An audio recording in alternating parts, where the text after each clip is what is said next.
नमस्कार स्टूडेंट्स, आपका स्वागत है इस आदर्श विद्या निकेतन की यूट्यूब की ऑनलाइन क्लासेस में। जैसे कि आपको सबको पता है कि कल 12th जो विज्ञान वर्ग है, साइंस फैकल्टी, ठीक है, उसका रिज़ल्ट आने वाला है, मैथ्स, बायोलॉजी और एग्रीकल्चर का, ठीक है। तो मुझे आशा है कि आपके एकदम अच्छे अंक प्राप्त हो, आपकी जो इच्छा हो वो आपको लक्ष्य प्राप्त हो, ठीक है। तो इसी के साथ आज हम 12th बायोलॉजी का एक नया चैप्टर स्टार्ट करने वाले हैं और चैप्टर है आपका 22 नंबर और इस चैप्टर का नाम है आपके पाचन अंतर डाइजेस्टिव सिस्टम। चैप्टर का नाम क्या है? पाचन अंतर डाइजेस्टिव सिस्टम, ठीक है। इसके बारे में पढ़ेंगे आज। अब सबसे पहले देखो यहाँ पे पाचन अंतर मतलब क्या है? Digestive system. अब देखो पाचन तंत्र है तो ये पाचन तंत्र क्या है? सबसे पहले देखो तंत्र के बारे में समझते हैं कि तंत्र होता क्या है, ठीक है। आपने छोटी क्लासों में पढ़ा होगा कि हमारा शरीर है वो शरीर किससे मिलकर बना होता है। जैसे कि हमारा शरीर है, ये शरीर किससे मिलकर बना है? अनेक सारी कोशिकाओं से। किससे मिलकर बना है? अनेक सारी कोशिकाओं से, ठीक है। अब ध्यान रखना यहाँ पे जो कोशिकाएं होती है, ये कोशिकाएं मिलकर किसका निर्माण करती है? उत्तक का निर्माण करती है, टिश्यू का निर्माण करती है, ठीक है। उत्तक मिलकर के किसी एक अंग का निर्माण करते हैं। उत्तक मिलकर किसका निर्माण करते हैं? अंग का, ठीक है। और ये अंग मिलकर एक किसी तंत्र का निर्माण करते हैं और अनेक सारे तंत्र मिलकर किसका निर्माण करते हैं? हमारे शरीर का निर्माण करते हैं, हमारी बॉडी का निर्माण करते हैं, ठीक है। इस बात को आप यहाँ पे ध्यान में रखना। अब देखो जो पाचन तंत्र है, अब पाचन तंत्र में होता क्या है? तो पाचन तंत्र में मेनली क्या होता है कि जो भी हम भोजन लेते हैं उस भोजन का छोटे छोटे टुकड़ों में तोड़ करके उसमें जो आपके मेन रूप से ग्लूकोज, वसा या फिर जो प्रोटीन होती है उस प्रोटीन को हमारे शरीर के लिए अवशोषण योग्य बनाती है, ठीक है। अब ऐसा तो होता नहीं है कि जैसे कि मेरी एक अंगुली अभी ये लिखने का कार्य करिए तो इसको ऊर्जा की आवश्यकता होती है। ऐसा तो है नहीं कि मैं बाहर से इसको कोई चावल का यहाँ पे इसको दाना खिला दूँ, या फिर ऐसा तो है नहीं कि मेरी कान वाली कोशिका को मैं डायरेक्ट इसको घी खिला दूँ कि ले भाई तुझे यहाँ पे वसा की ज़रूरत है तो डायरेक्ट क्या कर ले, यहाँ पे घी खा ले। ऐसा तो नहीं होता। तो ये सारे क्या होते हैं हमारे शरीर में छोटे छोटे टुकड़ों में टूटते और छोटे छोटे टुकड़ों में इनका पाचन किया जाता है और फिर इनको हमारे शरीर के लिए अवशोषण योग्य बनाया जाता है और फिर हमें इनसे क्या प्राप्त होती है? ऊर्जा प्राप्त होती है। ये सारी प्रोसेस किस में होती है? आपके पाचन तंत्र में, ठीक है। तो शरीर का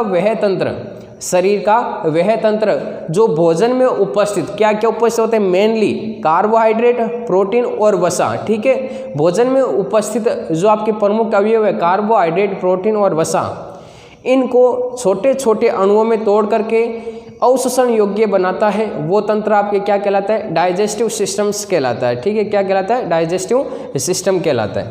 अब देखो अगर इसकी बात करें, सबसे पहले इसकी परिभाषा की, यहाँ पे डेफिनेशंस की बात करें, किसकी डेफिनेशंस क्या हो सकती है, ठीक है।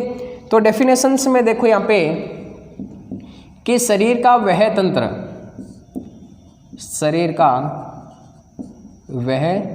तंत्र जो भोजन में उपस्थित, अब भोजन में क्या क्या उपस्थित होता है? एक तो कार्बोहाइड्रेट के अलावा क्या होता है? वसा होती है। वसा के अलावा क्या होती है? प्रोटीन, ठीक है। अब कार्बोहाइड्रेट को किस में तोड़ता है? स्टार्च या फिर आप माल्टोज बोल सकते हो, ठीक है। अब ध्यान रखना जो वसा होती है इसको किस में तोड़ देता है? वसीय अम्लों में, फैटी एसिड्स में। और जो प्रोटीन होता है ये प्रोटीन भी क्या करता है? अपनी छोटी छोटी इकाई पेप्टाइड में टूट जाता है, ठीक है। या एमिनो अम्ल बोल सकते हैं। किसको बोल सकते हैं? यहाँ पे एमिनो अम्लों में टूट जाता है, ठीक है। तो शरीर का वह तंत्र जो भोजन में उपस्थित, भोजन में जो अवेलेबल होते हैं जो आपके मेनली मिनरल, कौन कौन? कार्बोहाइड्रेट, वसा, प्रोटीन, इन तीनों का एंजाइमों के द्वारा, किसके द्वारा? एंजाइमों की क्रिया द्वारा सरल अणुओं में तोड़कर, सरल अणुओं में तोड़कर क्या किया जाता है, सरल अणुओं में तोड़कर अवशोषण योग्य, अवशोषण योग्य बनाने की क्रिया होती है। जिस तंत्र के द्वारा ये सारी प्रोसेस होती है वो तंत्र आपकी क्या कहलाता है, डाइजेस्टिव सिस्टम। क्या कहलाता है, डाइजेस्टिव सिस्टम, डाइजेस्टिव सिस्टम कहलाता है। क्लियर है बात यहाँ पे कि डाइजेस्टिव सिस्टम क्या होता है कि शरीर का वह तंत्र जो भोजन में उपस्थित आपके मुख्य अवयव कौन कौन से हैं यहाँ पे, कार्बोहाइड्रेट, प्रोटीन, वसा, इनको किसकी सहायता से, एंजाइमों की क्रिया की सहायता से इनको सरल अणुओं में तोड़ा जाता है और इनको शरीर के अवशोषण योग्य बनाने की जो क्रिया होती है वही आपकी क्या कहलाती है, डाइजेस्टिव सिस्टम कहलाता है। ठीक है, वह तंत्र क्या कहलाता है, डाइजेस्टिव सिस्टम। तथा इस प्रक्रिया को, तथा इस प्रक्रिया को, जो ये प्रोसेस होती है यहाँ पे, ठीक है, तथा इस प्रक्रिया को क्या कहते हैं, डाइजेशन कहते हैं, पाचन कहते हैं। क्लियर है बात यहाँ पे, पाचन के बारे में अब तो समझ में आया होगा कि पाचन होता है क्या है मेनली। ठीक है, ये चैप्टर आपके 12th क्लास और इसके अलावा जो 10th क्लास के स्टूडेंट हैं वो भी देख सकते हैं। ठीक है, अब देखो इसमें ये तो हो गए हमारे पाचन की क्रिया। अब यहाँ पे भाई साहब आगे आए कि पाचन है तो इस पाचन तंत्र के कौन कौन से भाग हैं उनके बारे में भी तो बात करनी चाहिए। तो अब देखो जो पाचन के मुख्य रूप से भाग है वो 2 भाग होते हैं। कितने भाग होते हैं, 2 भाग पाचन तंत्र के मुख्य भाग। अब देखो पाचन तंत्र के भाई साहब यहाँ पे 2 भाग होते हैं। कितने भाग होते हैं, 2 भाग। अब 2 भाग कौन कौन से होते हैं, तो 2 भाग में देखना आप कि एक तो आहार नाल का भाग होता है, एक आपके ग्रंथियों का भाग होता है। ठीक है, एक तो आहार नाल का भाग, एक कौन सा होता है, ग्रंथियों का भाग।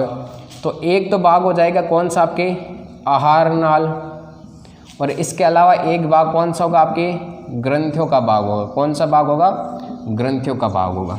अब देखो यहाँ पे आहार नाल है, एलिमेंट्री कैनाल, और इसके अलावा जो आपके पाचक ग्रंथियाँ मतलब जो डाइजेस्टिव ग्लैंड्स है, ये 2 भाग हो गए किसके, डाइजेस्टिव सिस्टम के 2 पार्ट्स। ठीक है, अब देखो जो आहार नाल है, इस आहार नाल के बारे में बात करें तो ये आहार नाल की जो लंबाई होती है वो होती है आपके 8 से 10 मीटर।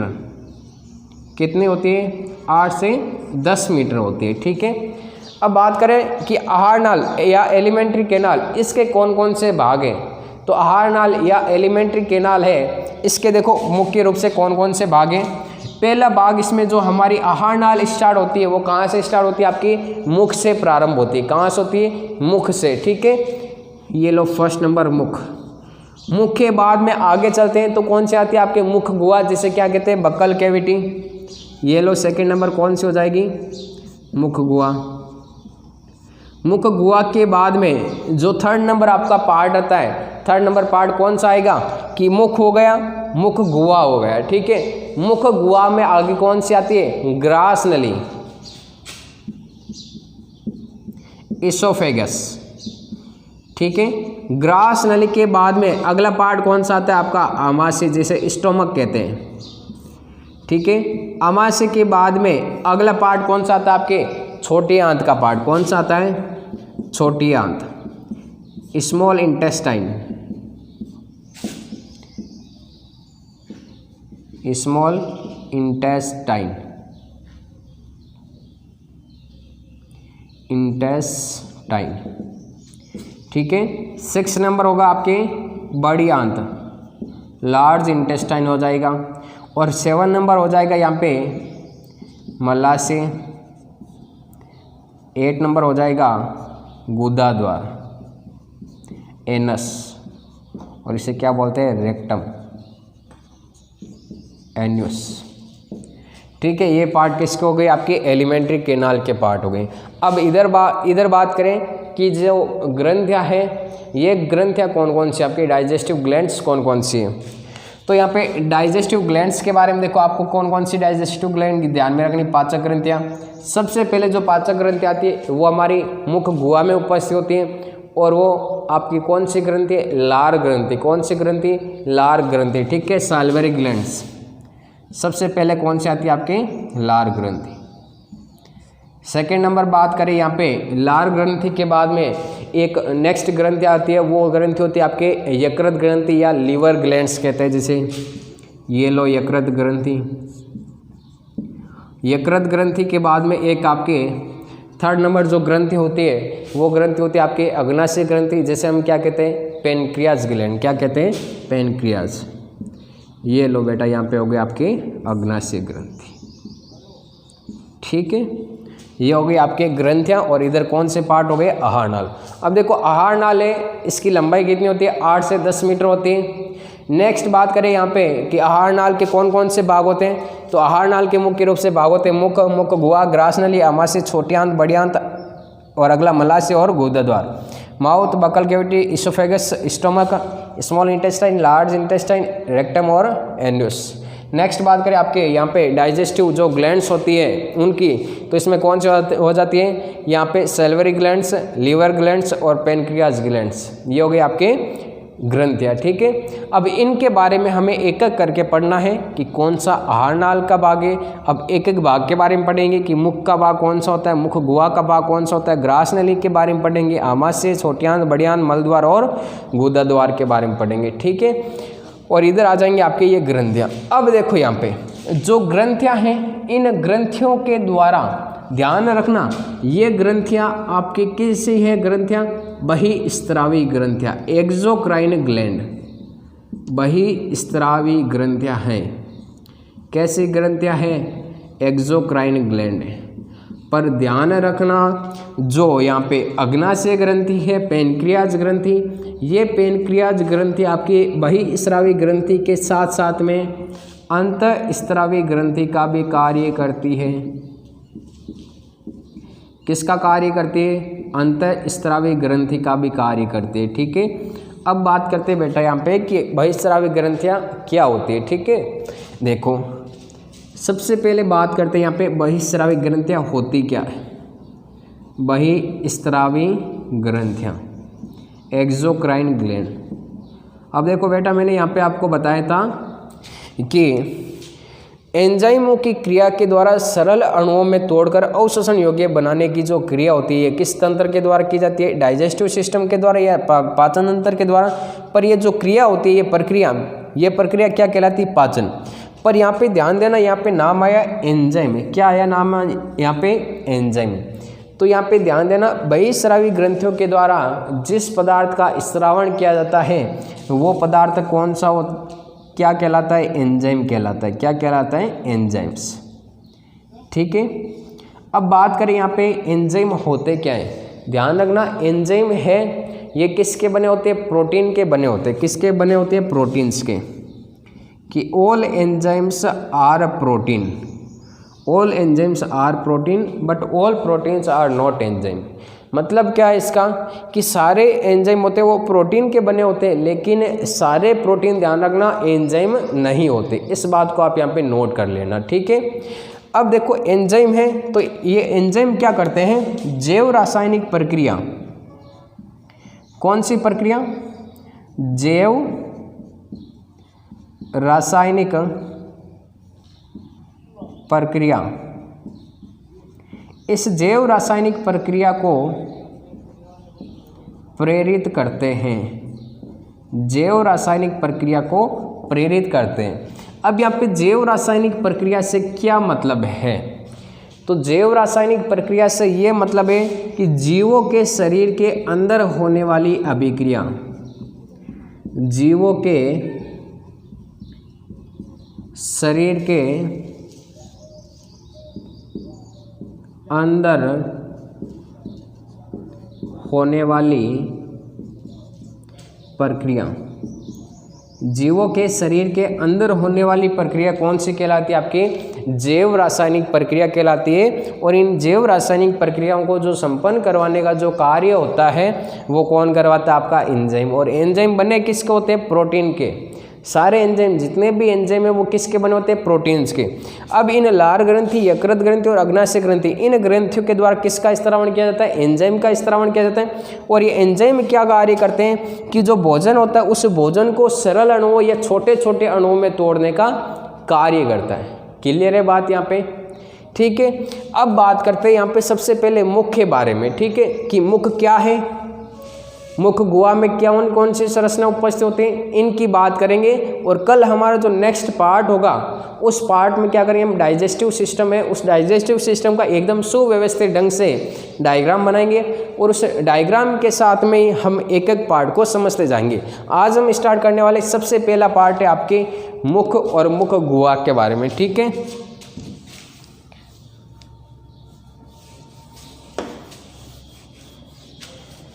देखो सबसे पहला पार्ट है आपके यहाँ पे मुख। मुख के बारे में बात करते हैं तो सबसे पहले ध्यान रखना, ये पाचन तंत्र का प्रारंभिक भाग है, प्रारंभिक भाग है। क्लियर है बात यहाँ पे? नेक्स्ट बात करते हैं कि मुख गुहा के बारे में, मुख के बारे में बस इतना ही ध्यान में रखना, ठीक है। नेक्स्ट बात करते हैं यहाँ पे मुख गुहा। तो मुख गुहा में ये बात ध्यान में रखनी है यहाँ पे कि मुख आगे चलकर किस में खुलता है? मुख गुहा में क्यों इसमें खुलता है? आपके मुख गुहा में, बक्कल कैविटी में। मुख गुहा होती है वो आपके दो मांसल होठों से घिरा रहता है। फर्स्ट नंबर क्या हो जाएगा? मुख गुहा दो मांसल होठों से घिरा रहता है। ये होठ भोजन को पकड़ने में सहायक होते हैं। किस में सहायक होते हैं? भोजन को पकड़ने में सहायक होते हैं। क्लियर है बात यहाँ पे? अब देखो मुख गुहा में और क्या संरचना उपस्थित होती है? जो हमारी ये मुख के बाद में जो मुख गुहा होती है, ये पार्ट ये यहाँ वाला, ठीक है, अंदर का, ये क्या होता है आपके? इसमें दांत भी उपस्थित होते हैं। इसके अलावा क्या उपस्थित होती है? जीभ भी उपस्थित होती है। तो सबसे पहले हमें पढ़ना है यहाँ पे दांत। तो यहाँ पे ध्यान रखना कि मुख गुहा में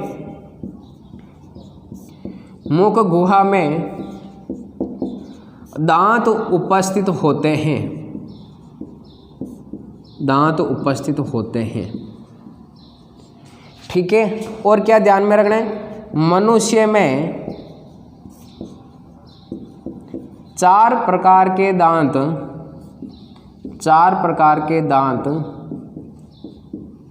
पाए जाते हैं। अब देखो यहाँ पे 4 प्रकार के दांत कौन कौन से होंगे? यहाँ पे मैंने बात की 4 प्रकार के, ये बात नहीं की है कि कुल दांत तो आपके कितने उपस्थित होते हैं? 32, 32, 16 ऊपर वाले जबड़े में और 16 नीचे वाले जबड़े में। पर मैंने यहाँ पे बात की है कि दांत कितने प्रकार के? 4 प्रकार के, ठीक है। तो देखो कौन कौन से होते हैं। सबसे पहला होता है जो होता है वो कृतक, सेकेंड नंबर होता है रदनक, फिर थर्ड नंबर होता है अग्रचवर्णक और फोर्थ नंबर होता है वो होता है चवर्णक।